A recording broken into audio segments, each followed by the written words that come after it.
All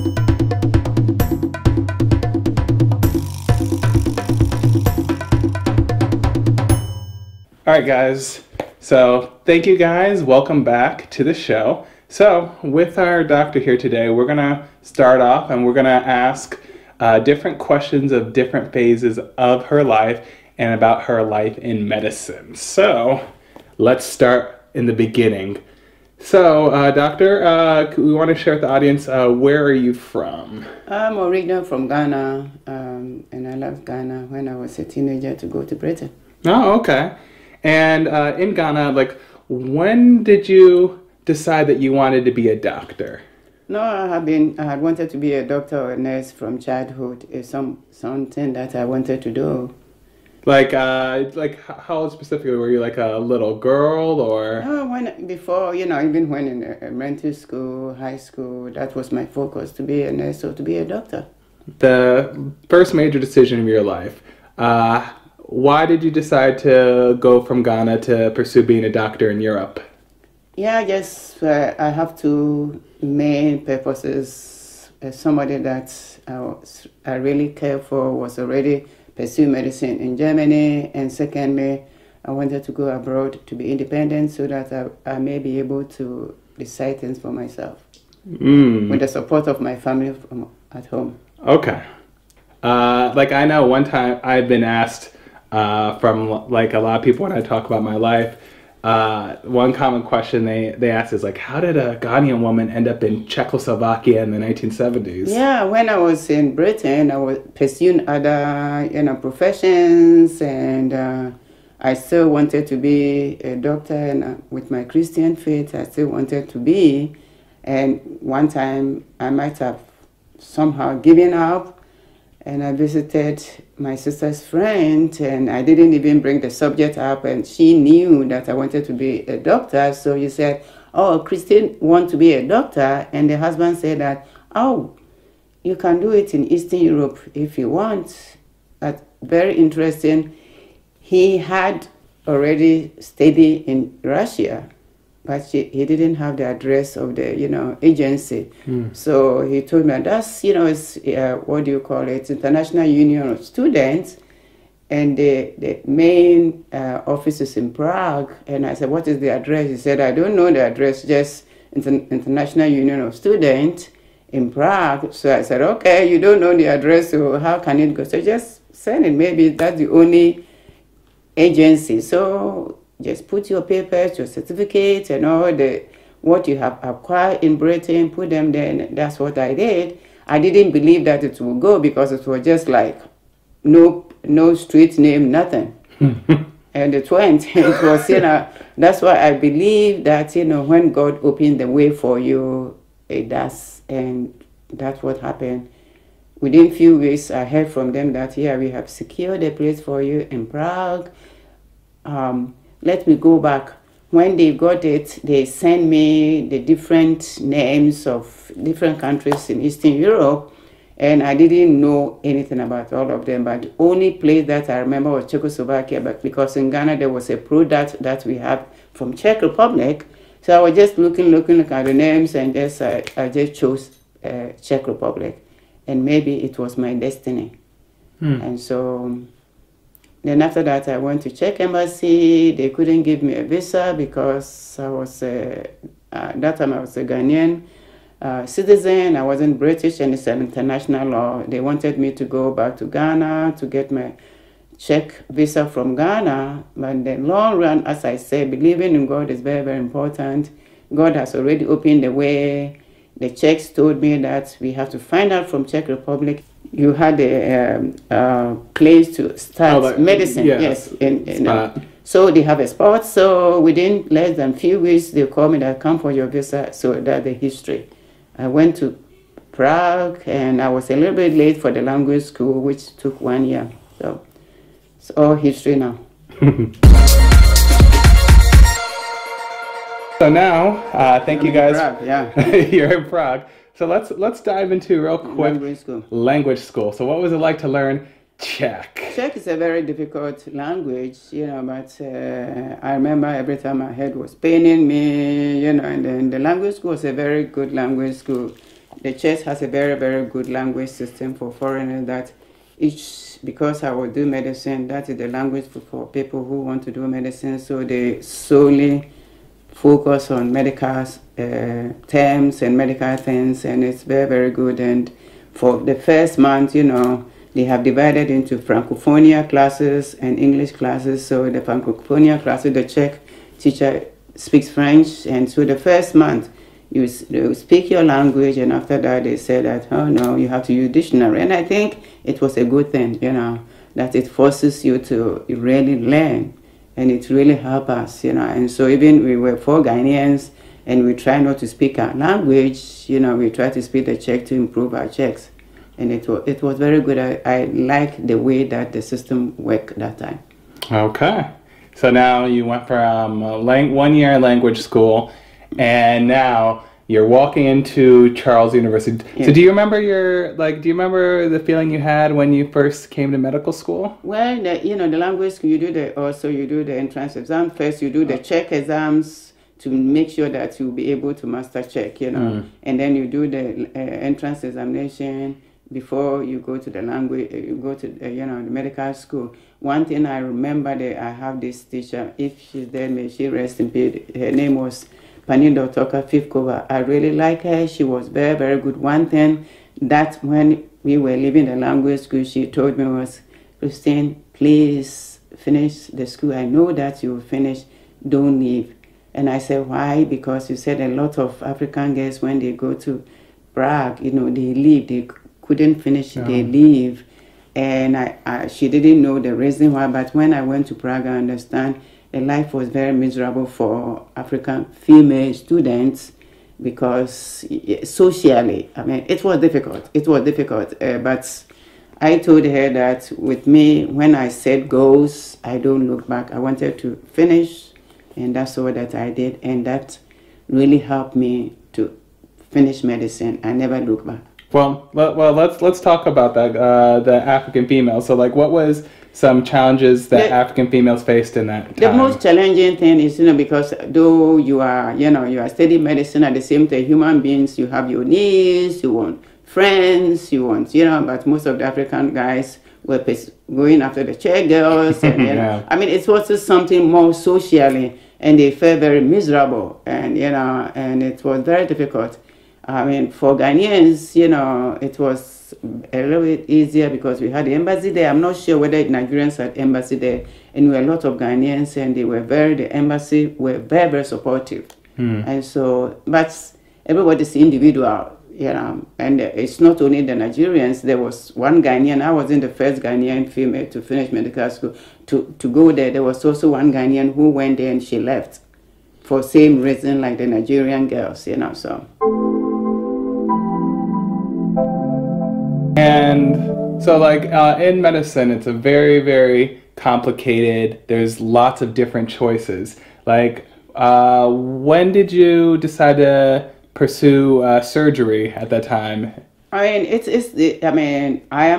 that type of person that go and get it. I don't like waiting for anything. I just want to have the result immediately. So from even the first year, I wanted to do something surgically oriented, so I chose gynecology and general surgery. But as time went on, I didn't like gynecology because I felt that it was only one system that you are going to concentrate on.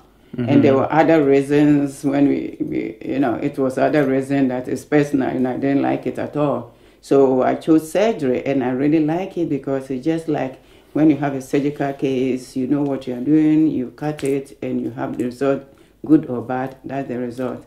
Internal medicine, I never like it, just for it's a very good,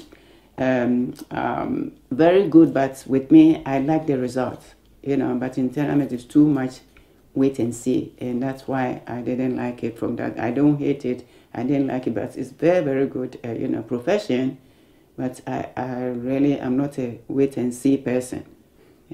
So, what would you say to medical students? Because I know a lot of us are struggling to decide what to do. What would you say as advice of what field to pick? Well, it's individual. As I said, I was one of those people that from first year I knew what I was doing, but majority of my friends after finishing medical school, they didn't even know. It comes after going through so many rotation. People choose going through so many rotation. By the end, you will choose. Some people, they just go to one rotation and they don't like it and they go to do another rotation. So it doesn't matter. It's not awkward. It's not something unusual that you are struggling to, to find what you want to do. It will come. Time will tell. And now, after that long period in medical school, what did it feel like towards the end as you were finishing? What was like the feeling you had right before you were a doctor, like your last year of school? Yeah, but that's what I have, before, even answer that question, one thing that when we were getting to sixth year, and then we have the first years coming and they ask us to tutor them or, or mentor them. One thing I tell them, and I will still repeat it, that medicine is not difficult at all. It's something that anybody at all can do medicine. You don't need to have a very high IQ to do it. However, medicine is something unlike the other, professions. You have your social life to be at the back burner. You really, really, really, really have to have a lot of high percentage of your time every day to study, because you get volumes and volumes of things to study at a time. They may not be difficult, but you need time. So if you are going to waste your time too much for social life, no matter how high your IQ is, you cannot finish medicine, because you have to study every day, volumes of work. I'm not saying that we are socializing, but most percentage of your time should focus on medicine. So I would take it like the biggest thing for medical students to succeed is not smarts, but it just be commitment and dedication. Exactly, commitment and dedication, because that's how it is. Because there are so many. Every day you get so many things to study, and if you say that, oh, okay, I'm going to do something, I'll leave it, and the next day there will be another pile up, and it will pile up, and then in the long run, by the end of the week, you know that, you may even have to leave medical school because it's so much. So every day you have to study something, so you don't leave any stone unturned. Yeah, when we finished, I know that I wanted to do surgery. That time I had already decided. So we have another institution that help the foreigners place them where they want to go. So, at that time I already decided. So I went to do my internal medicine, surgery outside Prague. And then I came to do, but if you do surgery, you have to do internal medicine rotation too. So I came to do internal medicine rotation in Prague. And after that, I did my residency in Prague. What was residency like? Now that I look back compared to United States, it was good, because United States, if you're a resident, you are just you can't even sleep. You are always in the hospital. But I remember when I was doing residency, we weren't put on call that you have to do. I know that the attending were doing calls. But then if you want to, being a surgical resident, if you want to do more surgery, then you have to really, talk to the attending. And even though you are not on call, when they're on call, you go with them. And when there's any acute surgery, they will let you do, because you have to have piles of surgical surgery done before you can do your board. So that's what we're all doing. All right. So with residency, if you could you try to describe the structure of what your residency schedule was? It was how many weeks? Was it certain weeks? No, residencies, I think from the day up to 4 years. From the internship and this thing. So you go to work surgery, because they start surgery early. You have to go to work at the same time like the attendant, because every day they have the surgical procedure, what we do. Your name will be there. If your name will be there, then you have to see your patient, or you'll be outpatient seeing other patients. So you just do surgery or do your outpatient work, or see your patient that you have done already, and then after that you go home. One thing I like, compared to USA, that here, that time, when somebody is coming to do surgery, you admit the person and do pre-op in the hospital, which it's really eliminated so many things that in case something happened, you really know to take care of it. Unlike USA, I mean, that's what I know. If you're going to do surgery, you do all the pre-ops outside, all the lab works and everything. The day of the surgery, you go to the hospital. But here, as I'm saying, I don't know whether it has changed because I haven't done surgery in USA, but that's what I know, that it done. It could be possible that it has changed. So I'm talking about surgery, the time that I was doing it. So you see the patient and you do like the patient that you are going to operate on, you talk to the patient, and so you are doing like something like therapy, pre-operation therapy. And then, and then the patient get to know you, you explain the surgery, the day of the surgery, you see the patient, you do the surgery. After the surgery, you also do something like a therapy. So it was good. Like a post, talk to the patient, how the patient is doing, what you can do for the patient. So I really, surgery is my passion. I really love it. Okay. So now with that, let's actually talk about next major life-changing event. You were a surgeon for a few years in the 80s in Czech Republic, but in the year 1987, our family decided to go to the United States. I wanted to do surgery. It was very difficult for me because it took few residents. And, so it was, and I felt, I don't know, I won't call discrimination or anything. It was difficult. I couldn't get the surgery. If I had waited for so many years, I might have, but I have to take a decision, and I got internal medicine residency, which it was very good. But as I said before, internal medicine was not my choice. I hate waiting. You have too much waiting, to see. And so as I was doing internal, I finished the first year, and I got the certificate that I did internal medicine first year. As I was finishing, I know it was getting harder and harder for me because I didn't like it. So I was praying to God. I remember that year, Lent, I was really religiously very, very serious of Lent. I prayed hard for God to show me the way. Psychiatry was not something that I even thought about, but God opened the way for me to do the psychiatry, and that's part of the history. Okay. Well, that was a good answer. I was just about to ask you about psychiatry. Yeah, people ask me about that, like a surgeon, why did you choose psychiatry? And I tell them, do you know that there is a very, very similarity between psychiatry and surgery? And they said, tell me. And I said, okay, you know that surgery in Europe and even in America, you get to know your patient well. You talk to your patient like a type of therapy before you, and explain the surgery to your patient before you do the surgery. And after the surgery too, you get used to, so it's a type of therapy. It's the same thing. So medicine part of where you talk to a lot of people is psychiatry, and I think surgery. Surgery, you really get to know your patient, and you talk to them. Pre-surgery, intra-surgery, because you're operating we're operating on the patient, correct? And then post-surgery. And so when I tell people like that, I say, oh, we never realized you are right. I didn't even think of it like that. And also the fact that, surgery is my passion.